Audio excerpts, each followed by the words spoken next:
우리들이 이제 이 전 세계가 다 같이 이 부활주일을 지키고 있습니다.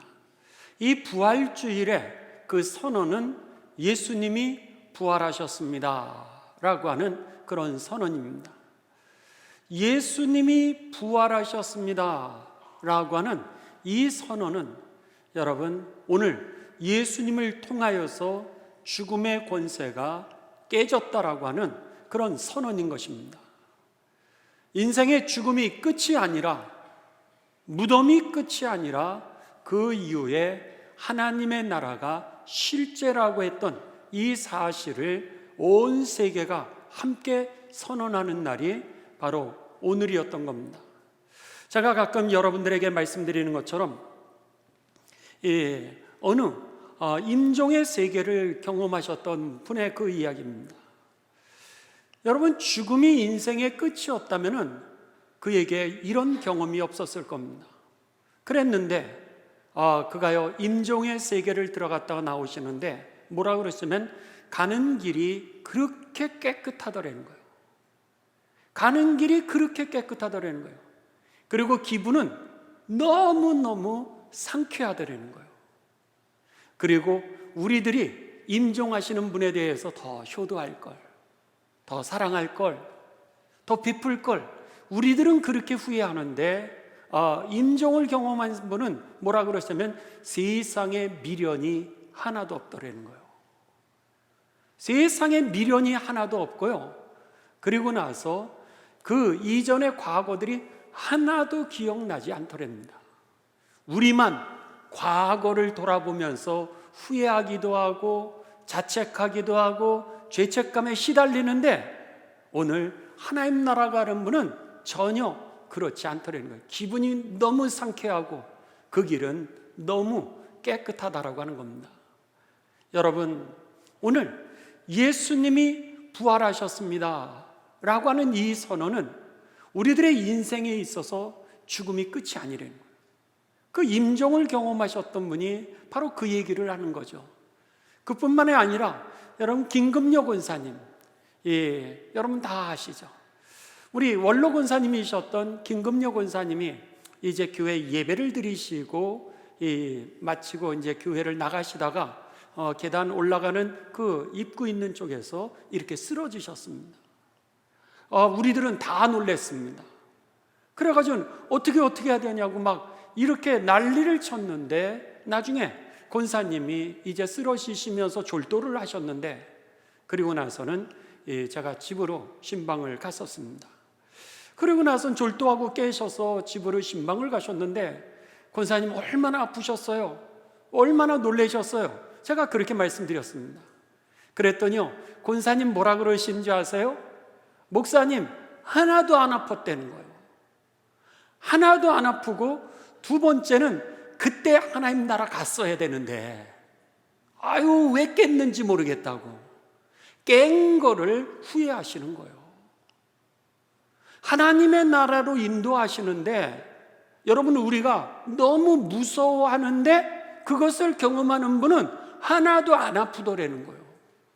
그러니까 하나님의 나라로 인도함을 받는 그리스도인들의 삶을 마지막 임종의 모습을 보면 너무너무 깨끗한 겁니다. 너무너무 아름답고 주무시는 상태에서 오늘 하나님의 부르심을 받는 것을 우리는 수도 없이 경험하고 있다고 하는 겁니다. 예수님이 부활하셨습니다 라고 하는 이 사건은 바로 하나님의 나라가 실제입니다, 할렐루야 하는 그런 선언이었던 겁니다. 이제 예수님께서 십자가에 금요일 날 달리셨습니다. 그리고 나서 토요일 날 무덤에서 안식을 하시고, 그리고 안식 후 첫날, 이 유대인들은 지금도 토요일 날을 안식일로 지키지 않습니까? 근데 안식 후 첫날 예수님이 이제 이른 아침에 부활을 하시게 됩니다. 그래서 안식 후 첫날을 예수님이 다시 사셨다라고 하는 것을 우리들이 기억하면서 그날을 주의 날, 안식 후 첫날이라고 부르지를 않고 우리는 주의 날, 로드스 데이, 그래서 주일이라고 이렇게 부르기를 시작했던 겁니다. 그랬을 때에 예수님이 십자가에 달려 죽으신 그날, 이제 하루가 지나가게 되면은 그 다음 날은 안식일이 되기 때문에 유대인들은 아무것도 못하는 겁니다. 그리고 나서 안식 후 그 다음 날이 되었을 때 모든 활동을 하기 때문에 예수님께서 십자가에 달리신 지 이제 6시간 만에 오전 9시에 달리시고 12시에 어두워지게 되고 오후 3시에 예수님께서 십자가에서 운명하시게 됩니다. 숨을 거두시게 되었을 때 그들의 시계는 이제 이 안식일이라고 하는 개념이 금요일 날 6시부터 시작이 되니까 3시에 운명을 하셨으니까 5시까지 2시간밖에 시간이 없는 겁니다. 안식일 날 그들은 아무것도 하지를 않았기 때문에 2시간 이내에 예수님의 시신을 처리하지 않는다면 예수님의 시신이 그냥 십자가에 달려있게 되는 거예요. 너무너무 그 끔찍한 모습을 그들이 경험하게 될까봐 무서워서 예수님이 운명하신 이후에 이제 아리마대 요셉이라고 하는 사람이 예수님을 무덤에 안치할 수 있도록 허락을 얻게 됩니다. 빌라도 총독에게 찾아가서 이 예수님을 이제 그 무덤에다가 안치할 수 있도록 장례를 치를 수 있도록 해달라고 허락을 요청하게 되고 빌라도 총독은 아리마대 요셉이라고 하는 사람의 요청을 받아들여서 2시간 있으면 이제 안식일이 되니까 안식일 전에 그 시신을 수습하기 위하여서 이제 장례를 치르라고 허락을 해주게 됩니다. 이때 아리마대 요셉은 자기를 위하여서 이 돌무덤이라 그럽니다. 여러분들이 이제 성지순례를 가보시면은 그 언덕에 있는 돌산 같은데 그 돌산이 이렇게 파면은요 파지는 산들입니다. 그리고 무너지지 아니하고 그런 그런 모습인데 거기에 자기의 무덤을 갖다가 만들어 놨었는데 예수님의 시신을 그 무덤에다가 이제 안치를 하고 그리고 나서 여러분들이 잘 아는 예수님을 만나기 위해서 한번 밤에 찾아왔던 사람이 있었습니다. 누구죠? 니고데모라고 하는 사람입니다. 요한복음 3장에 보게 되면 니고데모라고 하는 바리새인이자 유대인의 지도자가 밤에 예수님을 찾아와서 당신이 하는 것을 보니까는 당신은 하나님이 보낸 사람 아니면은 이런 일을 하실 수 없을 텐데요. 이렇게 예수님과 대화하는 장면이 나오게 됩니다. 그에게 예수님이 뭐라 그러시죠?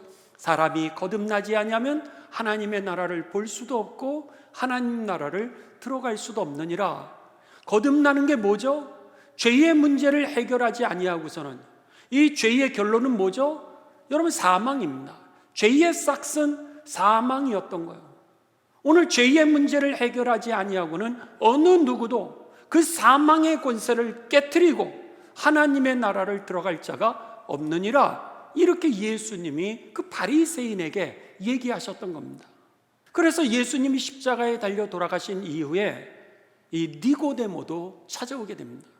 아리마대 요셉이라고 하는 사람은 예수님을 따라다녔던 그 제자 중에 한 명이었던 것 같아요. 그래서는 믿음이 좋았던 그가 빌라도 총독에 의하여서 예수님의 시신을 받아서 자기의 그 무덤에 안치를 하게 되고 그리고 니고데모가 참여를 하게 되면서 향품을 가지고 와서 예수님의 몸에다가 향료를 바르게 됩니다. 부패가 가능하면 늦어질 수 있는 그 향품들을 받고 발라드리고 그리고 나서 무덤의 문을 닫게 되는 거였죠. 그리고 나서 안식일 날 무덤에 계셨던 예수님이 그 다음 날 새벽에 막달라 마리아와 또 다른 이름의 마리아라고 하는 여인이 무덤을 찾아갔다가 부활하신 예수님을 만나게 된 겁니다. 그러면서 오늘 예수님께서 이 여인들에게 하셨던 말씀이 오늘 아침에 이 부활주일 새벽 예배에 1절부터 28장 1절부터 10절까지의 말씀이었습니다. 그 중에 예수님께서 하신 말씀 중에 하나는 무엇이냐면 너희 제자들에게 가서 알려주라는 거예요. 제자들은 이제 이 부활 그러니까 예수님이 십자가에 달리신 이후에 2시간 내에 2시간 내에 장사를 치러야 되는데 거기에 제자들은 관여를 하지 못했습니다. 왜냐하면 너무 두려워가지고 너도 예수님의 제자지, 베드로에게 물었을 때 베드로가 나는 아니라고 했던 것처럼 자신들도 잡혀 죽일까봐, 죽임을 당할까봐 그게 무서워서 다 숨어 있었기에 어느 누구도 나와서 예수님의 시신을 장사하게 해달라고 제자들은 그 얘기를 못했던 겁니다. 그랬는데 그 2시간 내에 아리마대 요셉과 니고데모가 예수님을 장사했던 것이죠. 그랬다가 안식 후 첫날 그 여인들이 와서 부활하신 예수님을 만나게 되고, 그리고 나서 예수님이 이렇게 말씀을 하십니다. 내가 너희들에게 전에 이야기한 것처럼 가서 제자들에게 그 갈릴리에 있는 그 산에서 만나자고 해라, 이렇게 말씀을 하시는 거예요. 그 제자들 중에 이미 옛날에 자기가 살던 고향으로 도망가 있었던 겁니다. 이미 도망간 거예요. 그 제자들에게 거기에서 만나자고, 이미 내가 너희들에게 얘기했던 그 갈릴리에서 만나자고 그렇게 전해라, 이 여인에게 그렇게 가르쳐 주게 됩니다. 그래서 이 여인이 제자들에게 그 소식을 전해주게 되죠. 자, 그 전해주는 말씀이 오늘 본문의 말씀입니다. 자, 여러분 우리 성경을 같이 보시도록 하겠습니다. 16절입니다.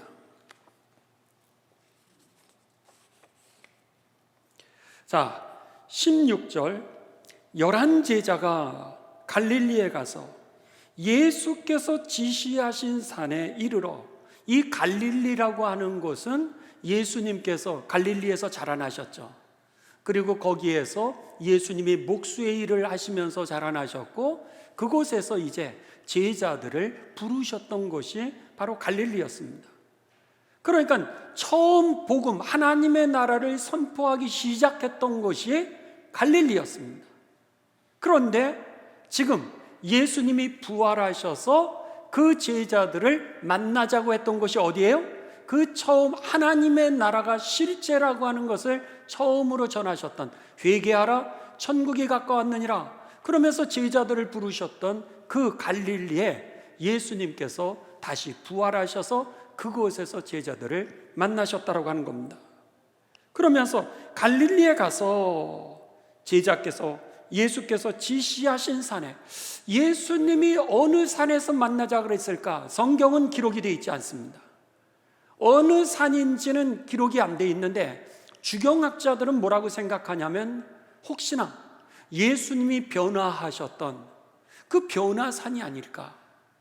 거기서 이제 베드로와 야고보와 요한이 변화되어서 예수님이 메시아라고 하는 것을, 구원주라고 하는, 구원자라고 하는 것을, 하나님의 아들이라고 하는 사실을 경험했던 그 산 아닐까. 그것이 여러분 갈릴리에서 가까이 있습니다. 그 산 아닐까, 그렇게 생각하는 사람들도 있습니다.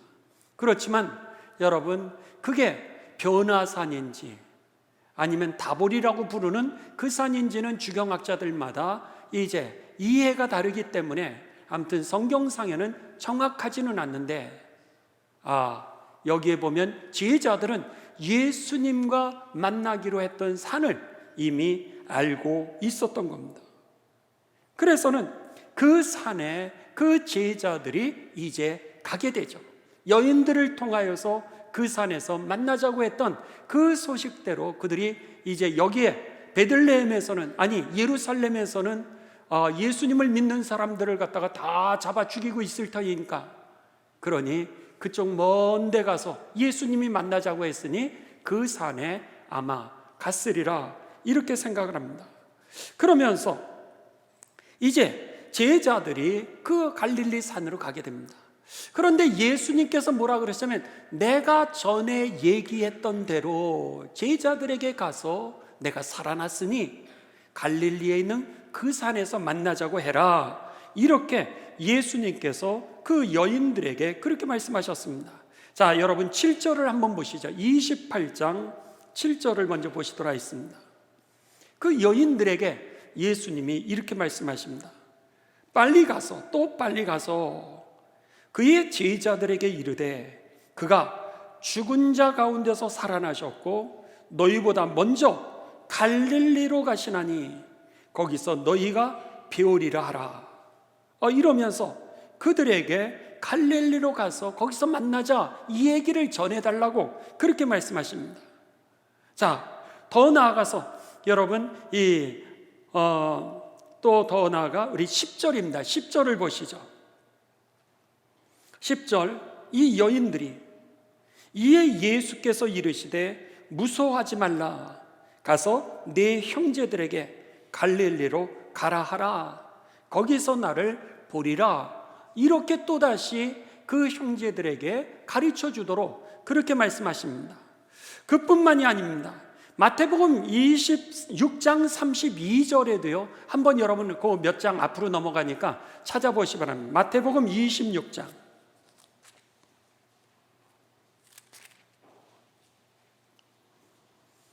자, 마태복음 26장 32절입니다.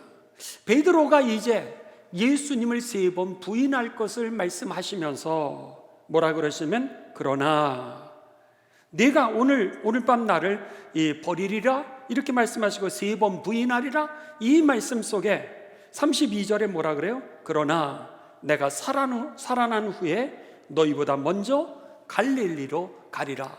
예수님은 여러 차례에 걸쳐서 갈릴리에서 내가 부활하여서 너희들을 갈릴리에서 만날 터이니 그러니 거기서 보자 이렇게 예수님은 미리 말씀을 했던 겁니다. 그리고 부활하셔서 이 여인들에게 제자들에게 확인시켜줘라. 거기서 만나자고 이렇게 말씀했던 거죠. 그러니까 무서워서 도망갔던 그 제자들이 이제 이 갈릴리로 간 겁니다. 그리고 나서 그 산에서 부활하신 예수님을 그들이 만나게 됩니다. 그랬는데 누구가 만났는지를 갖다가 성경은 이제 차근차근 기록을 하고 있는데 여러분 고린도전서 15장으로 갑니다. 고린도전서 15장 1절부터 같이 보십니다. 고린도전서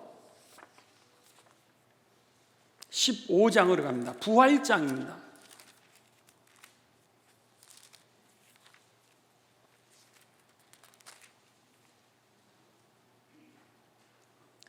자,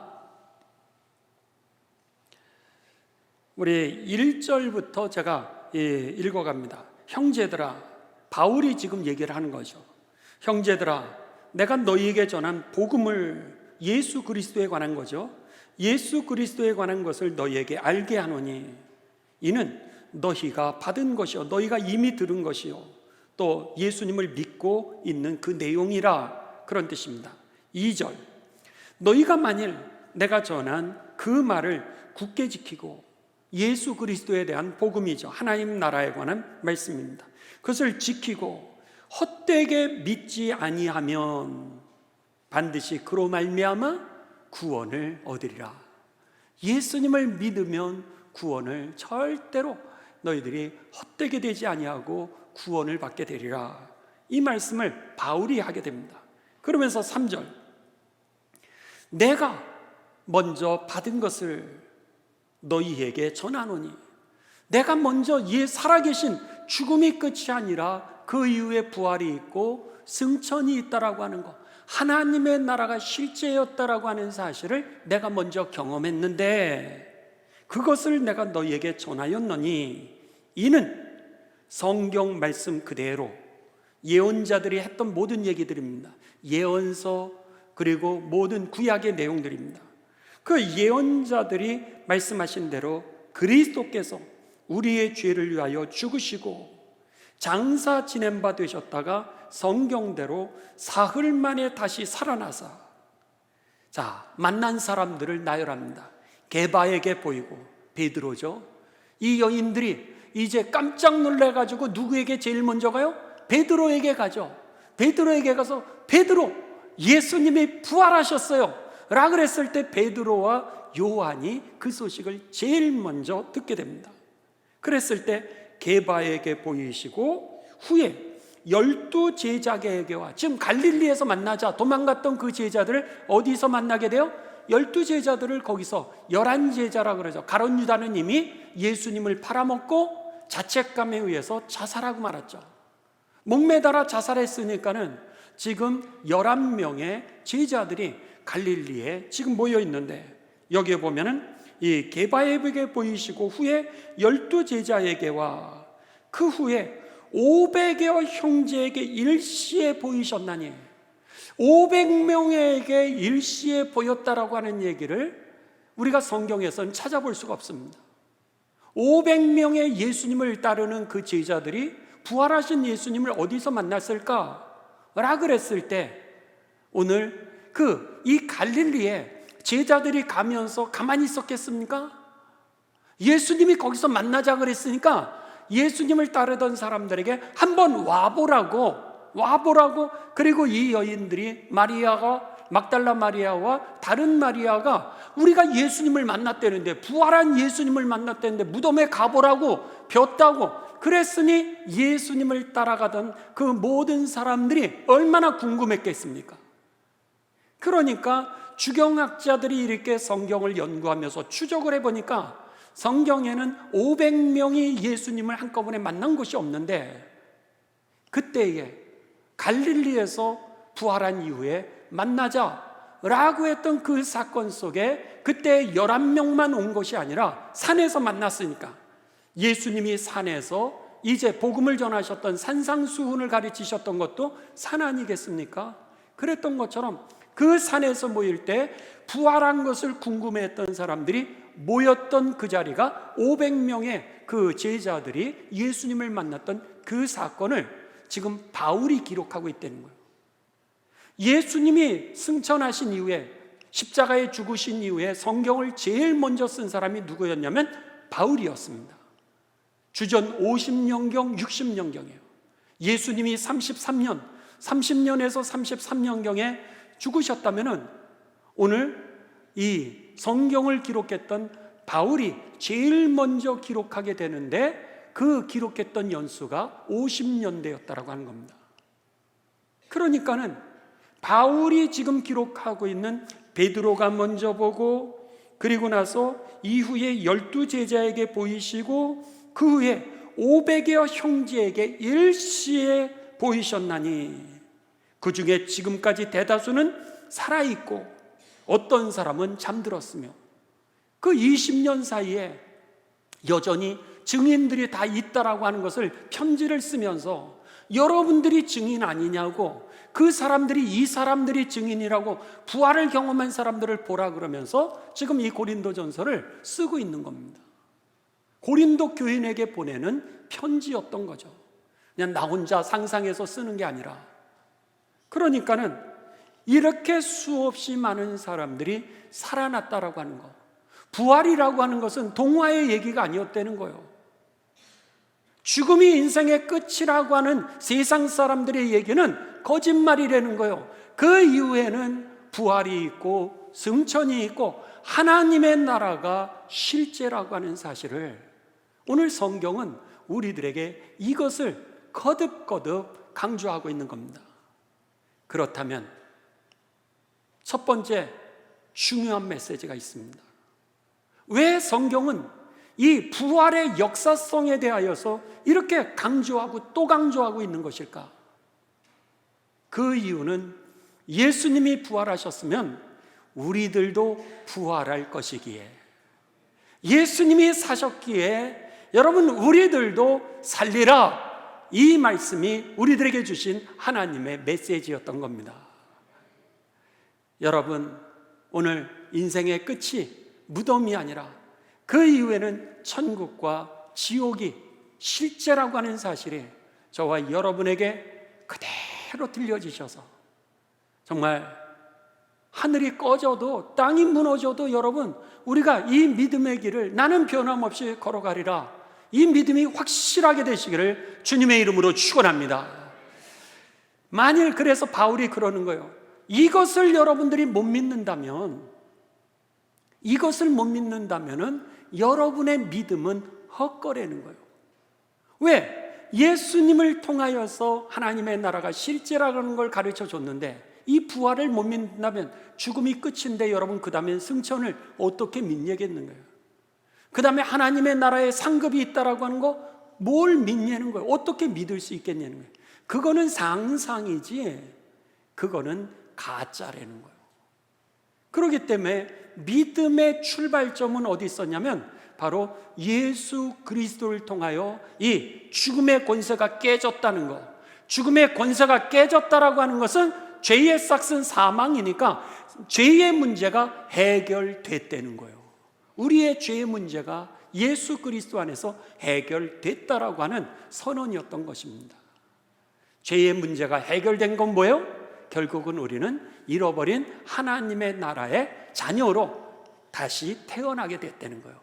예수 그리스도를 통하여 저와 여러분이 새롭게 거듭났다는 거예요.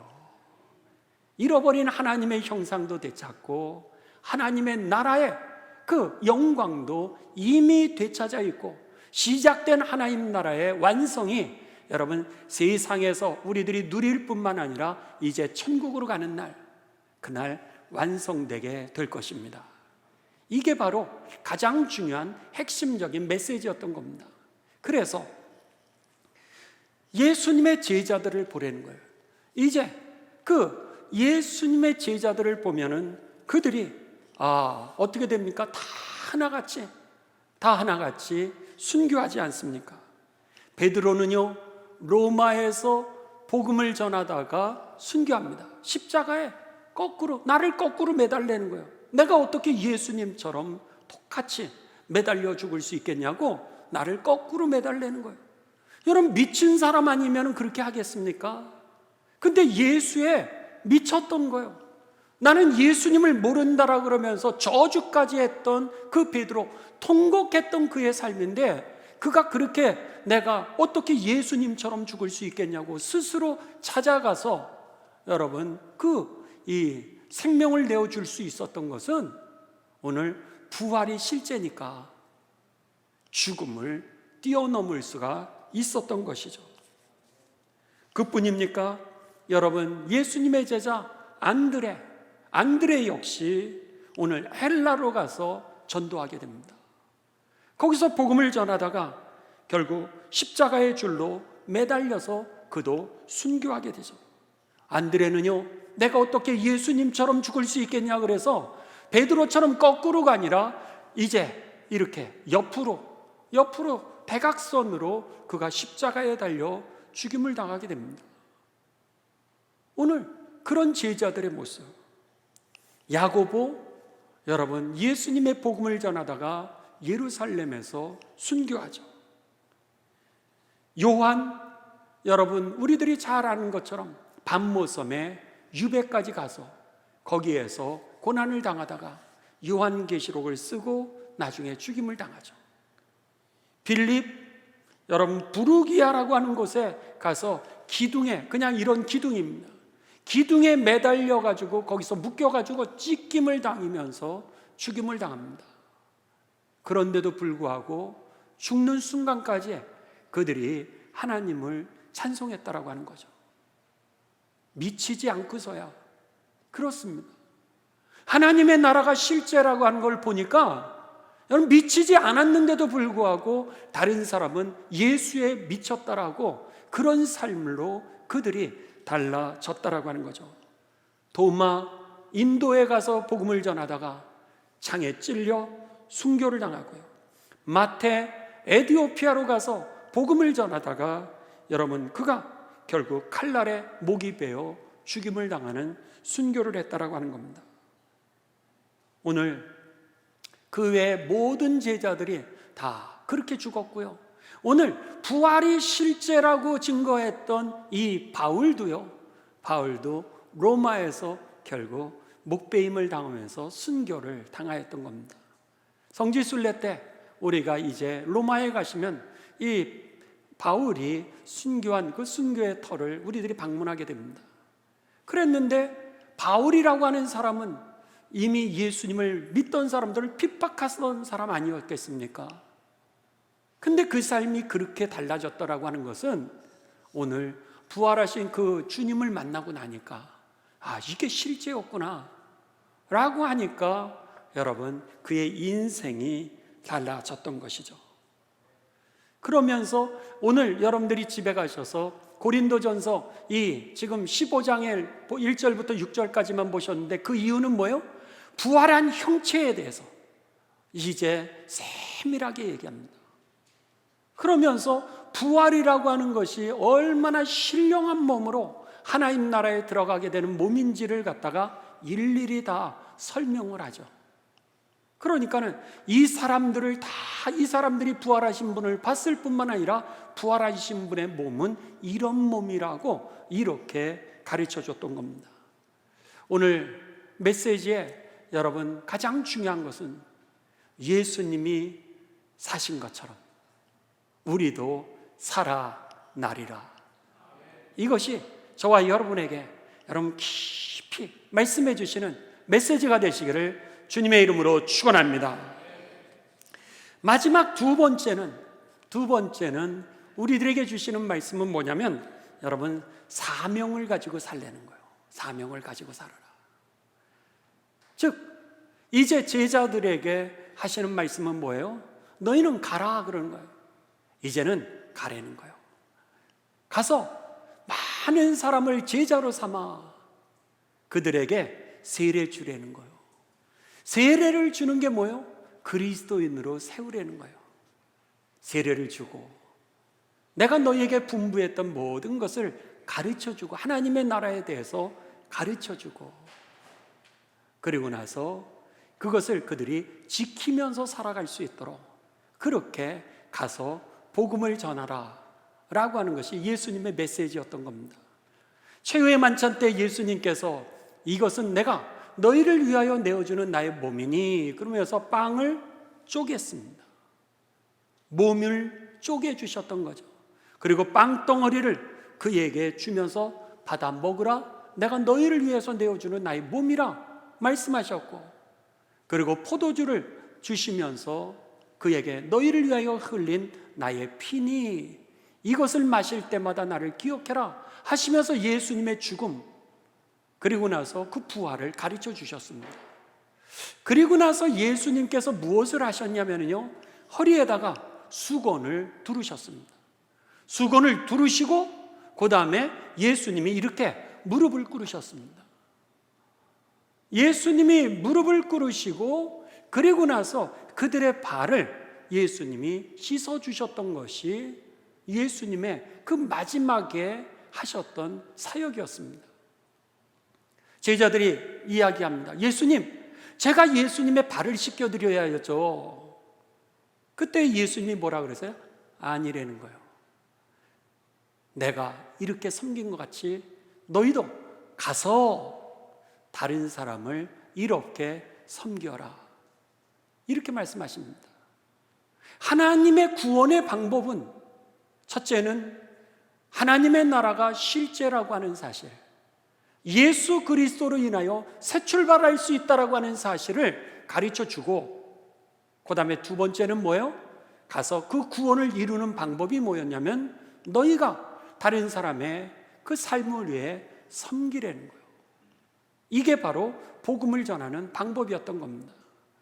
가서 모든 민족으로 제자를 삼아 아버지와 아들과 성령의 이름으로 세례를 주라는 거예요. 분부한 모든 걸 가르쳐 지켜 그들로 하여금 구원을 얻게 하는데 예수님이 뭐라 그러셨던 거예요? 섬김을 통하여서 그 일을 이룬다라고 하는 것입니다. 그렇습니다. 이제는 우리가요, 이미 하나님의 나라는 보장이 되어 있고 우리에게 새 생명이 주어졌습니다. 그렇다면 과거로부터 여러분 해방되게 되시기를 주님의 이름으로 축원합니다. 과거의 죄책감에서 해방되시고요, 여러분의 상처 십자가에 이미 주님이 못 박아 놓으셨습니다. 그렇기 때문에 이제는 이 상처에 여러분 갇혀 있지 마시고요, 그리고 이제는 새 출발하십시오. 주님이 우리의 모든 죄를 용서하셨는데 왜 우리가 스스로 오늘 과거에 자꾸 나를 얽매이게 하는 겁니까? 그러니까 예수님께서 수고하고 무거운 짐진 자들아 다 내게로 오라, 내가 너희를 쉬게 하리라 말씀하셨던 겁니다. 이제는 자유하십시오. 그래서 예수님이 부활하셔서 제자들과 모든 이에게 말씀하신 게 뭐예요? 너희에게 평안이 있을지어다. 평안하라는 거예요. 이제는 해야 될 일만 남았습니다. 무엇을 해요? 이제는 목적 있는 삶을 살아가려는 거예요. 사명을 가지고서 나 하나 잘 먹고 잘 살기 위해서가 아니라 5,000명을 먹이면서 저들을 섬기면서 저들을 구원하는 길로 이끌면서 살라고. 여러분, 우리들의 섬김이 해같이 빛나게 될 줄을 믿습니다. 그래서 다니엘서 12장 3절에 보면 지혜로운 자는 하나님께로 오나니 저들을 하나님이 하늘의 해와 같이 빛나게 하실 것이라, 이렇게 약속하셨습니다. 남은 생에 여러분 길지 않습니다.